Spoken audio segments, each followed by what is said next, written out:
Good morning.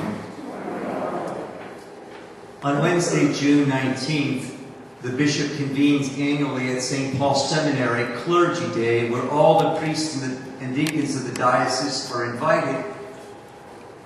And in a special way, the bishop recognizes the jubilarians. It was nice to meet the new deacons who were just recently ordained last week.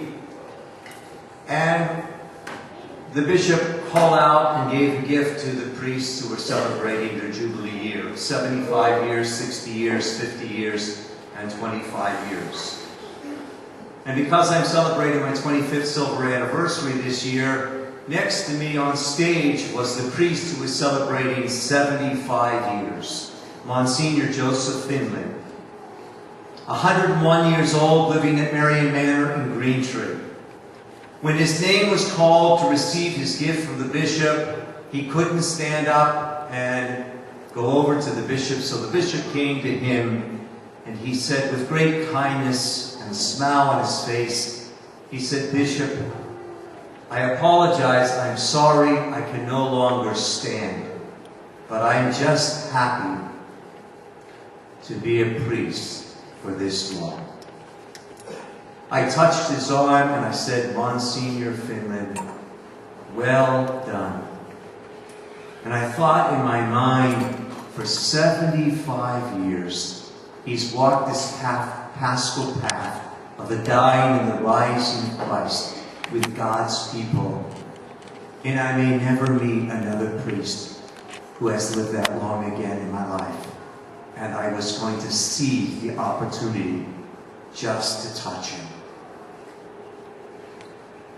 Today's gospel, the $64 million question, the pivotal question, as Jesus resolutely faces Jerusalem, where he will meet rejection, scorn, hatred, and ultimate crucifixion.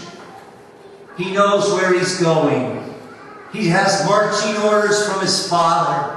He has a sense of mission to fulfill and a ministry to carry out. He knows who he is and whose he is.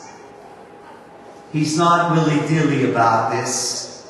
He's not a make-believe world. There's no Pollyannism. No, he knows he has a mission to fulfill. And part of the mission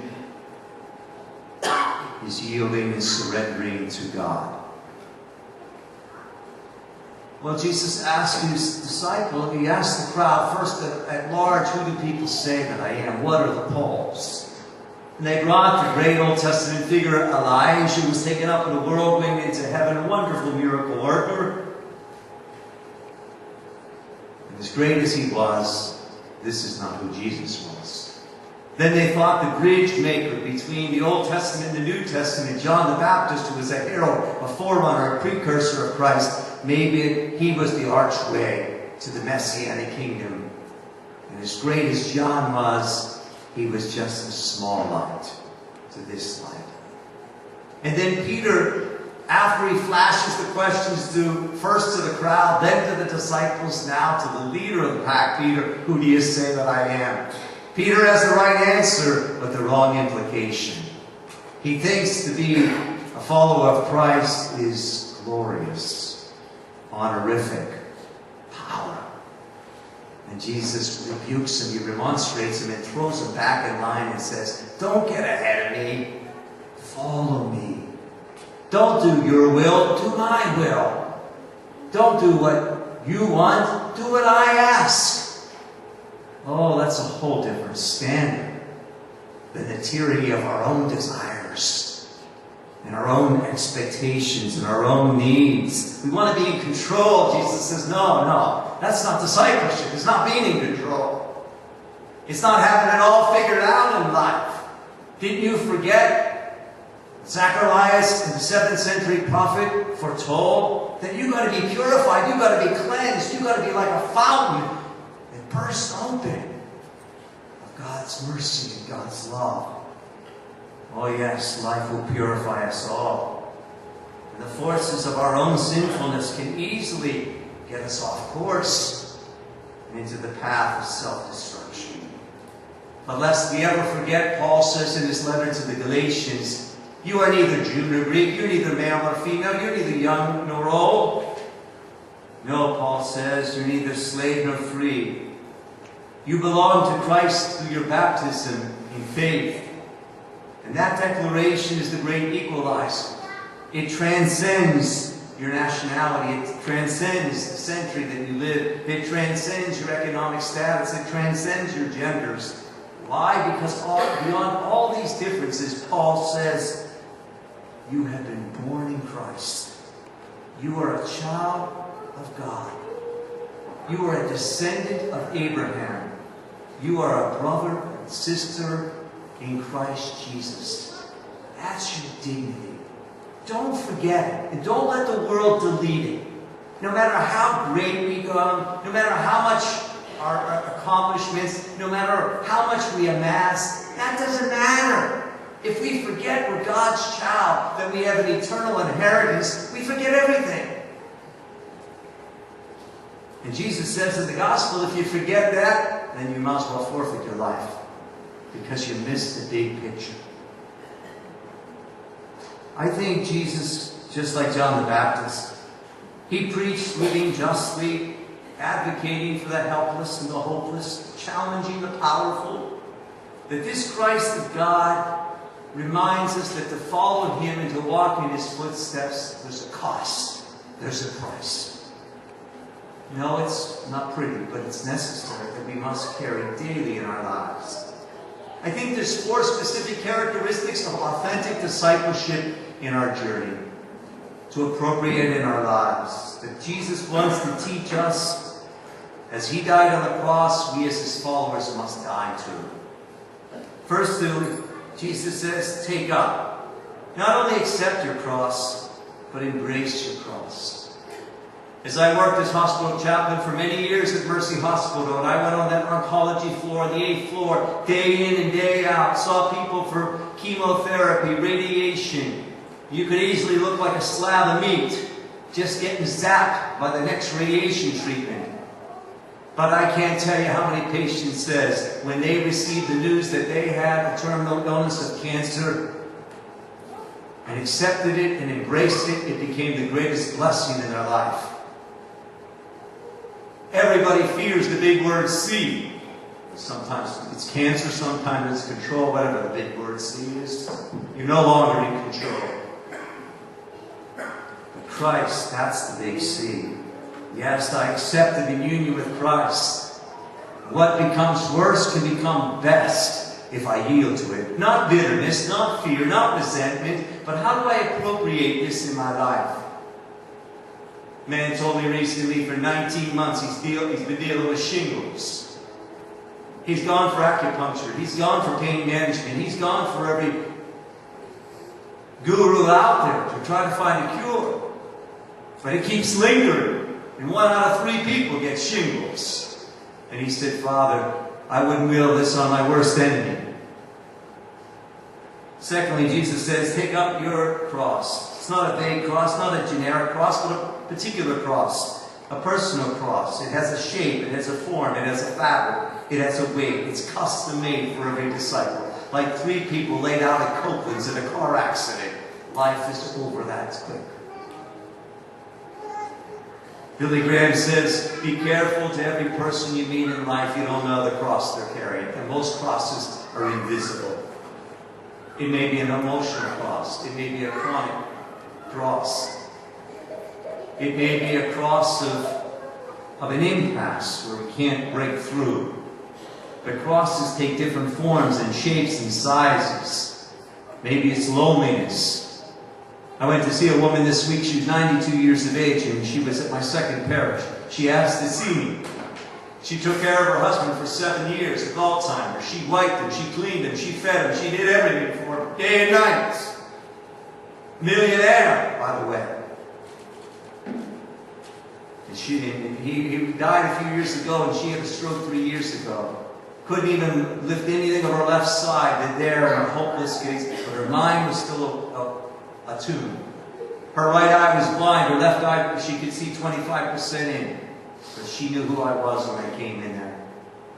And she said, Father, when you were at St. Thomas More, there were 4 priests. I called the rectory every Friday to see what Mass you had. I said, really? It's good to have one fan in your club, huh? She said, but I wanted to congratulate you on your 25th. I read it a few weeks ago on the Pittsburgh Catholic, and I wanted you to come to Asbury Heights, and I just wanted to thank you for being a priest. And I said, Blanche, I want to thank you for remembering me. She said, you know, when I met you, you were a young priest. And I said, well, what am I now, Blanche? I held my breath. I was going to say a middle-aged priest, but she said, you're still a young priest. And she said, and you've just preached 25 years. You got a lot of preaching left in you. Encouragement. You got a lot of preaching left in you. Oh, and all of her crosses, she gave me hope. She breathed life into my soul that day. Jesus says daily commitment, daily cross, each morning. Not once a year, not once a month, not once a week. Not whenever you choose, but daily crosses. We need daily grace and daily strength and daily prayer and daily love and daily faithfulness. You know, crosses oftentimes, friends, are not of our own making, but we have to appropriate them in our lives.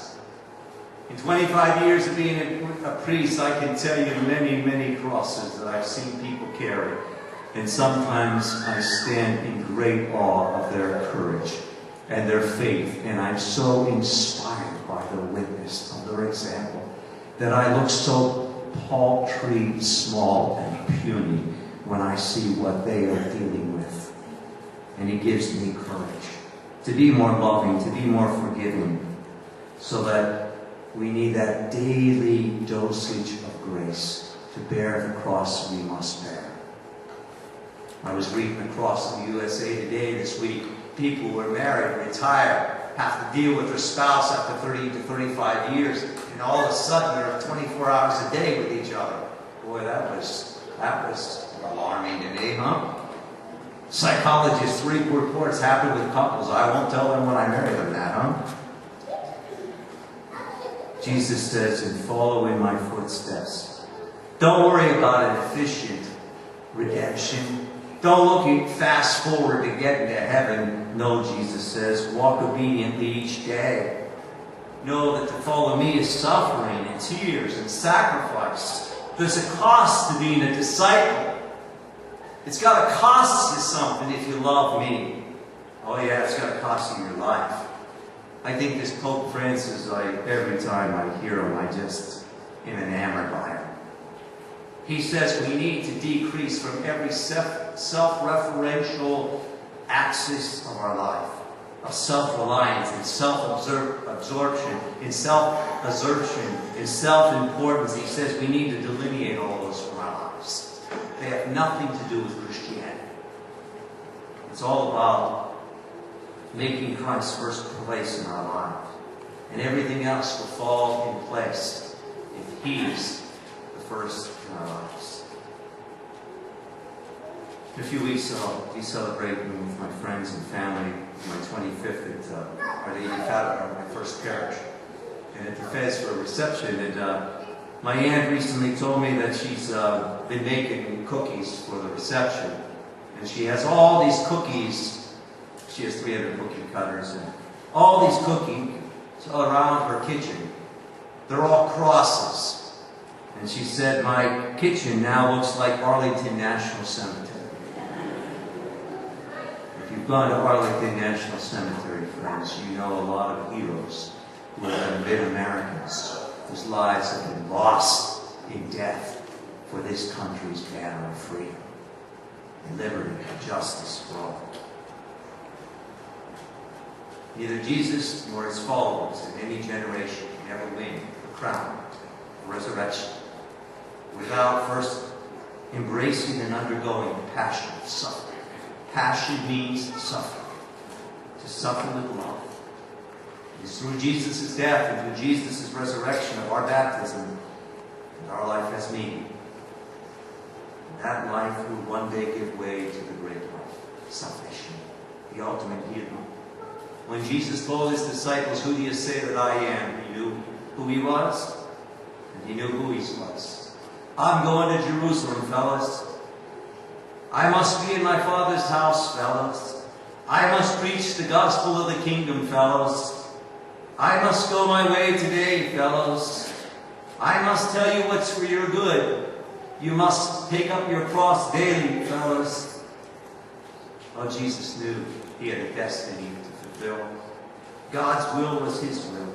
God's way was his way. And like Jesus, friends, we are called to be people who have marching orders. Because once we know Christ, he sends our life in a direction we could never go alone.